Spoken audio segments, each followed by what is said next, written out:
नमस्कार दोस्तों, आप सभी का स्वागत है हमारे चैनल मास्टरमाइंड नारायण पर। दोस्तों, अगर आप भी चाह रखते हैं हर दिन नया कुछ जानने की तथा कुछ नया सीखने की, तो अभी अपने इस चैनल को सब्सक्राइब कीजिए। दोस्तों, जय माता दी। माता रानी का आशीर्वाद सदा ही आप पर और आपके परिवार पर बना रहे। अभी कमेंट में लिखे जय माता दी। लोग आत्मा को खोज कर रहे हैं, परंतु उन्हें अभी तक प्राप्ति नहीं हुई, क्योंकि वे खुद से ही ढूंढने का प्रयत्न कर रहे हैं। उनकी खोज व्यर्थ जा रही है। तो हमें आत्मा की खोज के लिए क्या करना चाहिए? जब आत्मा प्राप्ति की बात आती है, तब हमें प्रत्यक्ष ज्ञानी की आवश्यकता होती है, जिसने देह में आत्मा का अनुभव किया है। आइए जानते हैं एक ऐसे ज्ञानी पुरुष से कि मनुष्य देह में आत्मा कहाँ रहता है। गुरुजी, देह में आत्मा की मेरी खोज निष्फल रही है। वास्तव में मैं इसे कहाँ प्राप्त कर सकती हूँ? देखिए, आत्मा पूरे देह से ढंका हुआ है, सिवाय नाखून और बाल जिन्हें हम आमतौर पर काटते हैं, उसमें आत्मा नहीं है।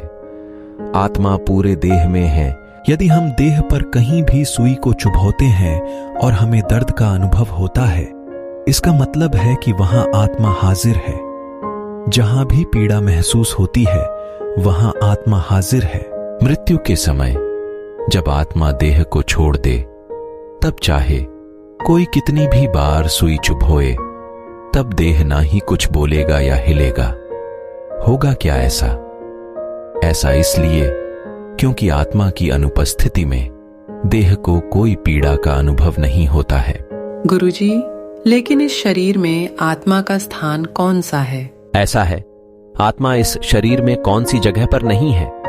इस बाल में आत्मा नहीं है, और ये नाखून है ना, जितने नाखून काट देते हैं ना, उतने भाग में आत्मा नहीं है। इस शरीर में बाकी सभी जगह पर आत्मा है। अतः कौन से स्थान में आत्मा है, ऐसा पूछने की जरूरत नहीं है। कौन से स्थान में आत्मा नहीं है, ऐसा पूछना चाहिए। इन बालों में जो बाल हम काट लेते हैं ना, उनमें आत्मा नहीं है। नींद में किसी ने बाल काट लिए तो हमें कुछ पता नहीं चलता, इसलिए उसमें आत्मा नहीं है।